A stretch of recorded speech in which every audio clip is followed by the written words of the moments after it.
I don't respect this. Maybe you can find, hey, blacksmiths trained and, carpenters and this and that. Why in God's name would that matter when you're talking about slavery? 6 million Jewish folks reported in the Holocaust. You would never do that when it came to them. Why would you do that when it comes to black folks and slavery? It's a race war taking place in our country. But believe it or not, it's not by us.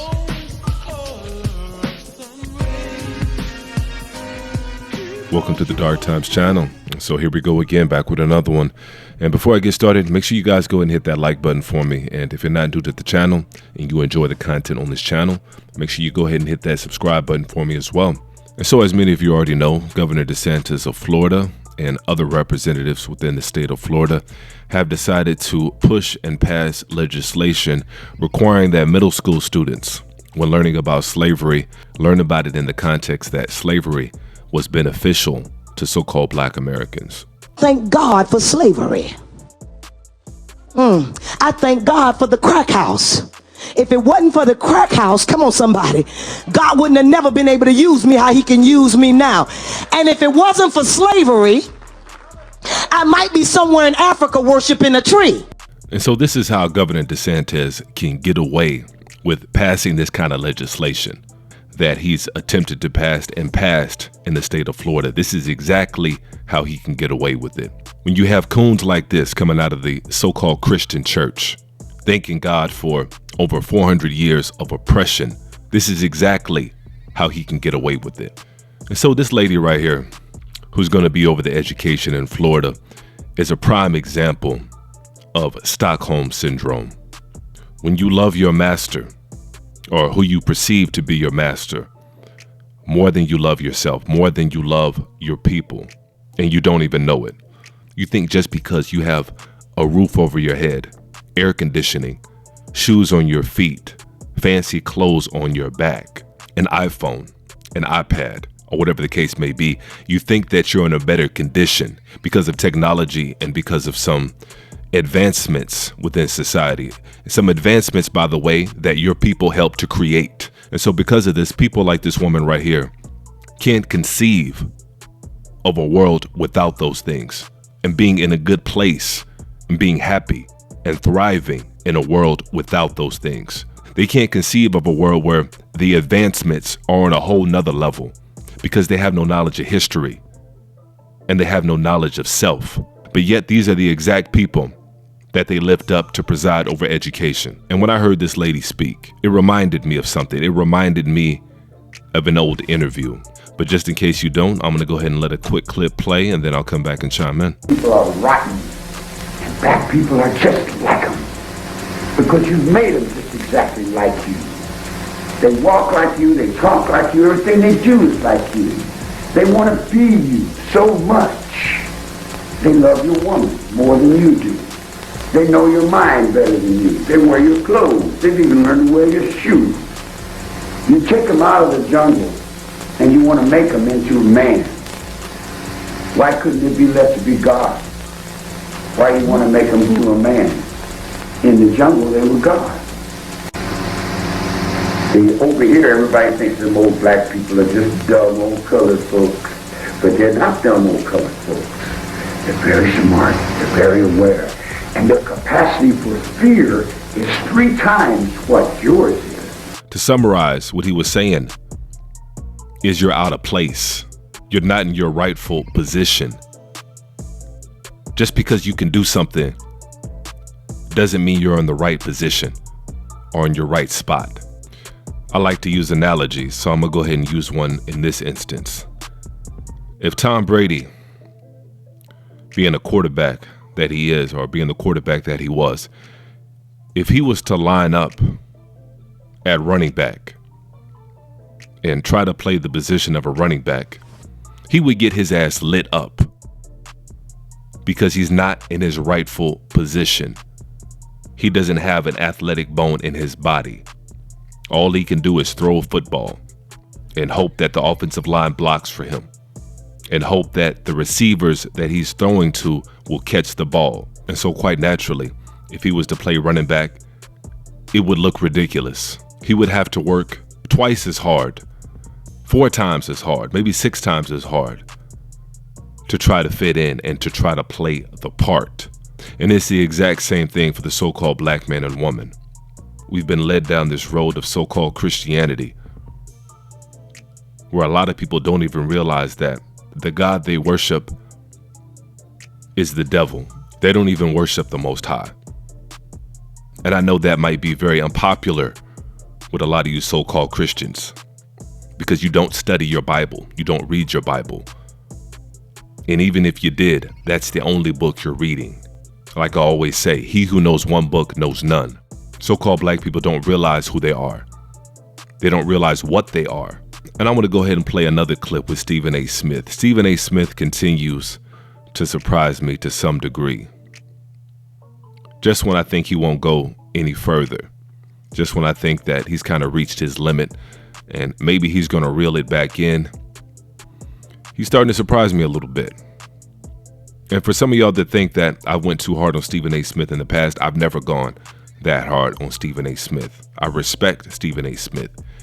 He's somebody that has submerged himself within the corporate world of media, and he's worked his way up the best way that he's known how to do. And he's done it with dignity, and he's done it with class. I've not always liked the way that he's done it. And you have to respect the hard work and the dedication that somebody like Stephen A. Smith has shown over the years. And so I'm going to go ahead and play this clip, and then, of course, I'll come back and chime in. It's a race war taking place in our country. But believe it or not, it's not by us. It's not by black people. Black folks understand that we're behind the 8 ball. We understand that we got to do twice as good to get half as much most of the time. We understand the odds are stacked against us, and we've never had faith that it's going to fully change. The difference is, once upon a time, before the arrival of the MAGA Republicans and this kind of culture war we appear to be in, folks were willing to accept the iniquities of our history to some degree. Might not want it to pay reparations, might not want it to be fair in the marketplace, in the job market, might not want it to be fair when it came to own business. Oh, we can get money to buy a home, even though that's a struggle. We can get a loan to buy a home, even though that's a struggle. We can get money to buy a car. We can get money to buy that. But you want to start a business where you're able to build something from your own bootstraps and maximize your potential and ultimately get to a point where you don't need the system. That's always the toughest thing for black folks to get. We got that. We accepted that a long time ago. So what's happening now? It ain't black folks. What's going on now is you have a segment, not most, not all, but some in the white community on the fringes who feel victimized. That's why white folks was in the street weeks ago celebrating when the Supreme Court omitted race from the equation of college admissions consideration. Acting like there was a cause to celebrate because somehow, some way, the very people who committed iniquitous acts against a race of people and benefited for centuries because of it somehow were being victimized. And so Stephen A. Smith is exactly right. There's definitely an element of artificial tension being sparked up by different factions. And having these so-called elected black politicians doesn't help. Thank God for slavery. I thank God for the crack house. If it wasn't for the crack house, come on somebody, God wouldn't have never been able to use me how he can use me now. And if it wasn't for slavery, I might be somewhere in Africa worshiping a tree. One of the worst things for so-called black Americans in particular has been black faces within politics. The trick is up. So-called black Americans are finally waking up to a lot of these black politicians, a lot of these black police chiefs, mayors, and what have you, being put in positions of power, or so-called power. They're basically being put in these positions to do the bidding of the people that put them there. And so that's why you can turn on Fox News and every day they're talking about Chicago, and they're pointing to all these different black elected officials, whether it be the mayor or the police chief. And they're pointing to these black elected officials and they're saying, look at what they're doing to these cities across America. Look at what they do when they get positions of power. When you're an elected official and your campaign is being funded by somebody else, that means you have no power, no real power. The only power you have is the illusion of power that's been given to you. If I donate $20 million to an individual, $10 million, or whatever the case may be, you better be damn certain that I expect something for that $10 to $20 million that I just gave you for your campaign. I didn't give you that money out of the kindness of my heart. I expect something for that money. I'll give you what legislation that I want passed. And so the trick is up when it comes to these so-called black politicians being elected to positions of power or positions of perceived power. And like I said, most so-called black Americans are waking up to this. But I would say the overwhelmingly majority of white America is ignorant to this. And so they'll look at a Fox News and they'll see these cities in disarray, any particular city that happens to be controlled by a so-called black person, and they'll say, look at what they're doing to our country. And I would say that's the main source of the tension. That's why you have all these individuals marching on Washington and across America with tiki torches, talking about taking their country back. And so by no means is it going to get any better. It's only going to heat up and intensify. And so it is what it is. But as far as the schools go and sending your children off to these particular schools, especially in Florida, like I've always said, homeschool is going to be your best option. Learning starts at home. Programming starts at home. And a lot of times in order to do that, you have to continue to educate yourself first. You have to continue to improve your knowledge.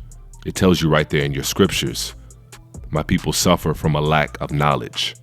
It didn't say my people suffer from a lack of loving God. It says my people suffer from a lack of knowledge. And so the suffering, a lot of the times that we've experienced, is self-inflicted because we refuse to learn and we refuse to seek knowledge in all forms. And so I think that's going to be a good spot to go ahead and close out. And once again, make sure you guys go and hit that like button for me and give me a thumbs up. And if you're not new to the channel and you enjoy the content on this channel, make sure you go ahead and subscribe as well. And as usual, peace and chaos.